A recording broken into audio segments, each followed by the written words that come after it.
Riccardo, can I ask then, what should be the approach moving forward? Obviously, we've got the idea of a royal commission, then you also want to have things going through the court and judicial process. If you were to be elected, how would you approach COVID moving forward from here? Oh, okay. There's two steps happening simultaneously. Let's look at the economic situation first. All restrictions must be immediately removed, everything, the lot, and let business get back to work. And this is what should have happened in the first place. You isolate the sick and let the healthy get back to work. It should never have happened. When I ran in the seat of Eden-Monaro by-election a couple of years back, that's exactly what I was asked, exactly the same question. What should we do? Remove all the restrictions, and if the sick need to be quarantined, then quarantine the sick, and let us get back to work. Now, that's not going to be enough because the damage has been so profound to the economy that only the large major corporates are still healthy, and they are gobbling up every market opportunity. And so what we've done, and we've had our numbers checked, and I'll run the numbers through you just so you're aware. Let me get down a 10 tax here. We're going to remove every tax, every direct and indirect tax in this country. They're all gone. And let me, just so I get it right, let me just go through the actual list, because I want the people to understand. We're going to get rid of personal income tax, capital gains tax, corporate taxes, trustee liability taxes, goods and services taxes, property taxes, stamp duties, luxury car taxes, payroll taxes, fringe benefits taxes, and superannuation taxes. All gone. All gone. It'll be replaced by I'm in favour of that. But I suppose one question which will obviously be then put to you in terms of economies and budgets is, how do we then pay for the basic services? Where does that money then come from? Glad you asked the question. A little bit of maths. Now, for those that want to record this and check the numbers, you can go through. Listen very carefully to this one. Commonwealth and state spending in 2018 was $735 billion, so just under $750 billion. Total Commonwealth and state revenues was $500 billion, so there's a shortfall of around $220 billion a year. Now, the Australian, the total value. Now, imagine we tax all punters out there are trying to get ahead. They're already starting nearly $250 million in the red. Now, the total value of electronic, that's non-cash payments, in 2019 was $255 billion each business day. $225 billion each business day. 251 working days in 2019. So if we put a 2% expenditure tax, all those other taxes go, but we put a simple 2% expenditure tax on those, on that value of that electronic non-cash payments, that's $205 billion times 251, 2% of that, and that gives you a revenue of $1.28 trillion, which means we can pay for our expenditure, and we're half a $1 trillion. We're $544 billion in the black. Now that $544 billion that we are now in surplus can go to pay for everything we need to do, including debt reduction. Riccardo, can I ask, if people are interested in looking at this in a bit more information, a bit more depth, do you have these sort of documents and the policies within the Australian One website? I know you've got one for Greenway, for example.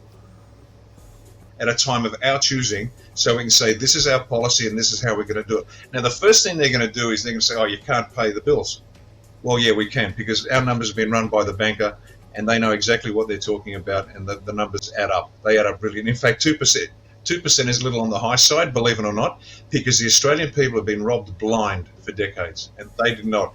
Once they find out how much they've been robbed, and it is grotesque, there is no reason why mum and dad have to both work 2.5 jobs just to start to save a deposit for a house. One thing I also want to take a look at here is, and obviously you've mentioned the corruption within politics for some time now, whether it be on this channel or in your live events. You've called for the Parliament to be completely sacked. What do you perceive to be the issues with how our democracy functions? Why is it necessary to have that occur? Because they're unconstitutional. It's a facade, and everybody in Canberra knows it. Everybody in Canberra knows it. The Australia Act, 86, unconstitutional. The removal of the Great Seal. Whenever an election is called, the Parliament is dissolved, so that's quite normal. And there's this interregnum between governments where the caretaker policy is applied and things just bubble along. No major policy changes are announced or implemented. And we just wait until the election is completed and forgive the cat again. And what happens is a new government is appointed. Now, the actual wording in the Constitution is the Governor-General is authorised to appoint a national executive. Now, the concept of Prime Minister and Cabinet, these are conventions, these are agreements between the politically effective functioning of a government. But that's not in the Constitution. The Constitution decrees a national executive, a council rather, an executive council. Now, executive council can be appointed by the Governor-General for a period of 3 months before they must become members of Parliament. Now, what we called for was the dissolution of the Parliament because of their unconstitutional behaviour. The Governor-General appoint an executive council for a period of 3 months, and during that time, they only had 2 jobs to do. 1 was to remove mandates and restrictions, and 2 was to clean up the electoral system. Yeah, okay, so the Governor-General can appoint this executive council for a period of 3 months before they are required to become members of Parliament. And so they only have 2 jobs to do. 1 is to get rid of all the COVID mandates to let people get back to work. And 2 is clean up the electoral system to make sure they get a free and fair election, which will be the first free and fair election in decades. That means the electoral roll, the electoral processes, identification at the booth, controlling ballots as classified documents, because that's exactly what they are. A blank ballot is better than a blank check. And making sure that penalties for vote fraud are increased and applied, because right now they think it's just a game between the Liberal Labor parties, how many can pull down the other people's call flutes faster than the other and deliver boxes of bogus votes. And we saw exactly what happened in the United States with the use of the Dominion counting machines, and the Australian Electoral Commission actually applied to the Joint Standing Committee of Electoral Matters to use the Canadian model of the Dominion voting machine. And when I made song and dance about that, they quickly retracted it. It went into the forgettery. They took it off the internet and then claimed they never made that decision. And that's how crooked it is. So anyway, you've made mention there that if this was to happen, we'd have the first free and fair elections in a very, very long time. You're obviously standing for this election right now. That hasn't happened. I mean, does this theoretically, if you get in, make your own election null and void? I mean, how do we get around this scenario? I'm guilty of misprision of treason. I'm aware of that. The common law people are constantly telling me, Riccardo, if you run in this unconstitutional election, we're going to arrest you. And I say, oh, good luck to you, mate. Go for it. I'm acutely aware of this farce. But here's your problem. You've got most of the country that believes it's fair. And I spoke to one of these common law enthusiasts who eventually called the people morons because they couldn't keep up. And that's the level of insult that some of these common law people have for the common people of Australia. He actually called them morons.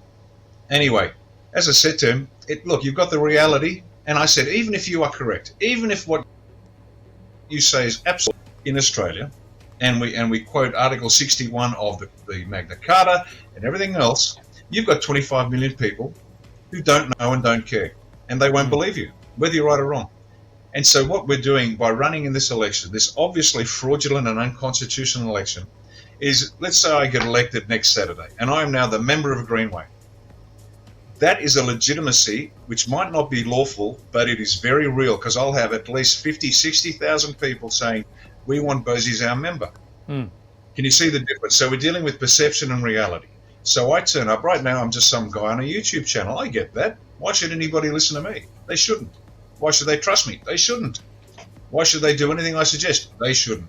But if I turn up as a member for Greenway, even in an unconstitutional election, 50, 60,000 real people that say we want him to represent us and be our voice. Now that I can take to the bank. Riccardo, can I ask why you decided to run for Greenway as opposed to sitting as a potential Senate candidate?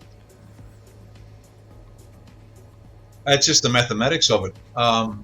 To become a Senate candidate, to be elected to the Senate, it is a statewide vote, which means you need every booth in every electorate to have people handing out how to vote cards. Now, the Senate, if you're a major party, you have everyone running in the lower house, and they get their people out there handing out the how to votes. And the senators ride on their coattails, because you also have a Senate recommendation, and that Senate recommendation will get you enough votes. Now, this is a half Senate election, so only half the Senate is actually facing election. And to get a Senate seat, you need a quota. Now, at a half Senate election, you need 14.7% of the vote of the state to get a quota. Once you've got your quota, you're in, and then whatever votes that you have above that flow onto the next individual, generally in terms of a party. My recommendations to those on my how to vote card for whom should you vote in the Senate? And as I followed everyone's preferences, like the LDP, the Liberal Democrats. The Liberal Democrats used to be an ideologically sound group of individuals. They had a very strong set of policies, and they were genuinely wedded to it. And I agreed with most of them. In fact, a lot of the LDP candidate for Riverina, Dean McRae, good man. We have a couple of disagreements on some moral issues, but other than that, he's a straight shooter, and I trust him.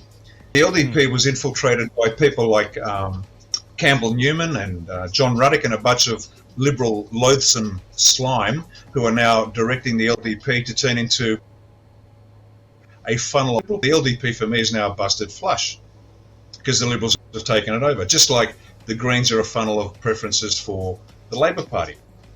And so I went through the entire list, and I let the preferences flow down to see whom I could recommend, and I couldn't. And then diving onto page 38 of the Australian Electoral Commission's Scrutiny's Handbook. And I mentioned the page because I want you people to watch this. I don't expect them to believe me. Go to page 38.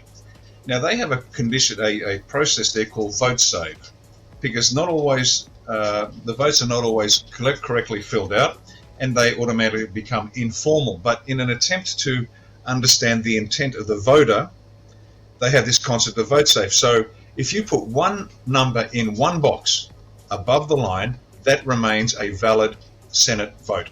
And most AEC people don't need to know this. Every time we mention it, they tell us we're wrong until they go look up their own references, and they find out, guess what? One number above the line is a valid Senate vote. And so what I recommended in New South Wales on my how to vote is the number 1 in Group J, which is the Federal ICAC Now Party, the Finn Party. They have one policy. They'll support whichever party gets government, but they want to kill corruption in Canberra. And I went, you know what? That sounds good to me. So let's put them number 1 and put no more numbers above the line. The impact of that is quite profound. 1, my vote doesn't trickle down to a preference to either Liberal or Labor, and that was the nauseating part of this great lie headed by the AEC and the major parties. So my vote after that 1, if the Finn doesn't get in, it exhausts. And so they can't use my vote to get themselves into the Senate. Now, the other benefit is that the Australian people actually get to practice for the first time what's called optional preferential voting. Because as you know, in the lower house, you're required to fill in every box. And you know that eventually your vote will either put in some Labor stooge or some Liberal slime into Parliament. And most people, I can tell you now, they are done with it. The rusted-ons, the guaranteed votes traditionally that went to Liberal and Labor were 30% plus, 30 to 35% were guaranteed. And that only left about 30% swing to fight over. Now, those numbers, the rusted-ons are down to close to 20%, and maybe not even that, which leaves 60% of the electorate looking for anybody else to vote for by Liberal and Labor. Now, we know Labor will never vote Liberal. Labor voters just never vote Liberal because they hate the Libs, and with good cause, to be honest. Liberal voters are a bit more flexible, but they don't want to vote Labor if they can help it. But we've got 60% of the electorate out there looking for a home for a vote, and that's why the independents and the minors are so critical. But pick your independents and pick your minors very carefully, because a lot of them are shills for the majors. And that's why this 1 above the line is so critical, absolutely critical. Please, 1 number above the line, pick the one party you really want to support, or if you don't go below the line, you can do 6 below the line as well. That's a valid vote, that's a formal vote. And that way you control exactly where your preferences run, and we don't see this typical Liberal Labor controlled Senate ever again.